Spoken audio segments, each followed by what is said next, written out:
Subscribe करते वक्त bell icon को जरूर प्रेस करें जिससे लेटेस्ट एजुकेशनल वीडियोस का नोटिफिकेशन आपको मिलता रहे। इस वीडियो में मैं आपको अक्रियूल कंसेप्ट का basic logic, basic concept easy way में एग्जांपल के साथ समझाऊंगा। बेसिकली ये जो कंसेप्ट है ना, ये एक अकाउंटिंग प्रिंसिपल है। अकाउंटिंग प्रिंसिपल वो सारे असूल्स जिनको फॉलो करके बिजनेस ट्रांजैक्शंस, जितनी भी बिजनेस ट्रांजैक्शन है वो अकाउंटिंग में रिकॉर्ड की जाती हैं। तो बेसिकली ये जो कंसेप्ट है ये हमें बताता है कि जो भी आपका रेवेन्यू है, जो भी आपका एक्सपेंस है, वो आपने पहले आइडेंटिफाई करना है कि वो किस साल का है, वो किस अकाउंटिंग पीरियड का है। जिस अकाउंटिंग पीरियड का वो है उसको सिर्फ उसी के अंदर दर्ज करना है, उसी के अंदर उसकी एंट्री करनी है। ये नहीं कि रेवेन्यू आपका 2015 का है और उसको आप रिकॉर्ड कर रहे हो 2018 में। नहीं, ये काम नहीं करना। एक्सपेंस आपका 2016 का है और रिकॉर्ड 2017 में का, ये काम नहीं करना। आपने जिस साल का रेवेन्यू है, जिस साल का एक्सपेंस है, उसी साल के अंदर उसको एंटर करना है। इसका ये बेनिफिट होता है कि आपको पता चल जाता है कि मेरा इस साल में रेवेन्यू कितना था, मेरा प्रॉफिट कितना है, मेरे एक्सपेंस कितने हैं, तो आप इजीली उसको कंपेयर कर सकते हो। जैसे आपको मैं एग्जांपल देता हूं कि आपका बिल था दिसंबर का, मतलब 12वें माह का 12 मंथ का बिल जो था आपका आया नेक्स्ट ईयर में। दिसंबर का जो बिल है आपका नेक्स्ट साल में, मतलब अगला साल शुरू हो गया तो उसके बाद उसके अंदर आपका बिल आ गया। तो अभी बिल जो है आपने उस साल में पे करना है, मतलब जनवरी में ही पे करेंगे ना। पिछले माह का बिल जो दिसंबर का है पिछले साल का, तो बिल जो है उसको जनवरी में पे करेंगे। पर आपने ये काम नहीं करना। आपने जो बिल पे किया ना जनवरी में, उसकी रिकॉर्डिंग जनवरी में नहीं करनी, उसकी रिकॉर्डिंग आपने प्रीवियस ईयर में करनी है कि ये प्रीवियस ईयर का एक्सपेंस है, ये प्रीवियस ईयर का बिल है, इस साल का नहीं।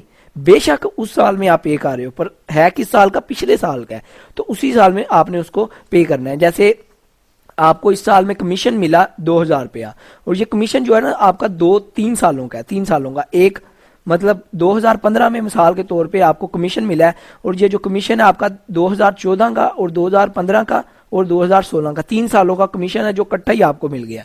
तो आपने क्या करना है, इसको पहले डिवाइड करना है 3 पे, और जितना परसेंटेज बनती है हर साल की उसको उस साल में डालनी है। जैसे फॉर एग्जांपल 633-34 रुपए बनते हैं, जितने भी बनते हैं, तो आपने पिछले साल में उसको कमीशन को डालना है। 2014 में भी, 2016 में भी और 2015 में भी, अलग अलग सालों में इनकी एंट्री जो है वो करनी है कमीशन की। ये नहीं कि आपने 2015 में आपको 2000 कमीशन मिल रहा है तो आप एक ही साल में सारा कमीशन इसी साल में डाल लें, ये काम नहीं करना। आपने पहले आइडेंटिफाई करना है कि ये जो कमीशन है ये किस किस साल का है और उस पर्टिकुलर ईयर में उसको डालना है।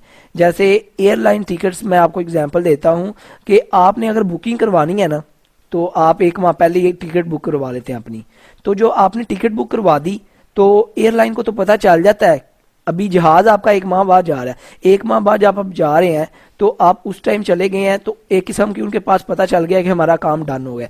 ये काम नहीं करते। वो क्या करते हैं, जिस दिन आपने टिकट बुक करवाई है उसी दिन वो रिकॉर्ड करते हैं कि हमें ये रेवेन्यू मिल गया। वो रियलाइज हो जाता है कि आपने जाना ही जाना है और ये हमें रेवेन्यू मिल गया।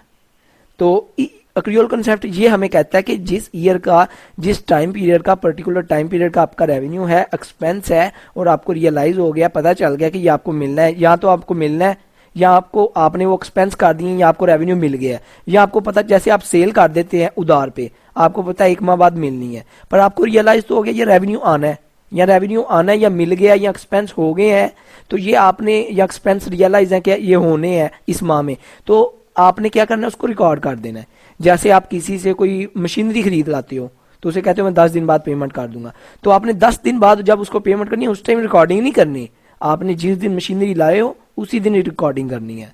बेशक अभी उसको पैसे नहीं दिए पर आपके एक्सपेंस तो है ना, आपने उसको पैसे तो देने हैं, तो जिस दिन लाए उसी दिन आपने रिकॉर्डिंग करनी है। तो क्रियोल कंसेप्ट बेसिक ये था।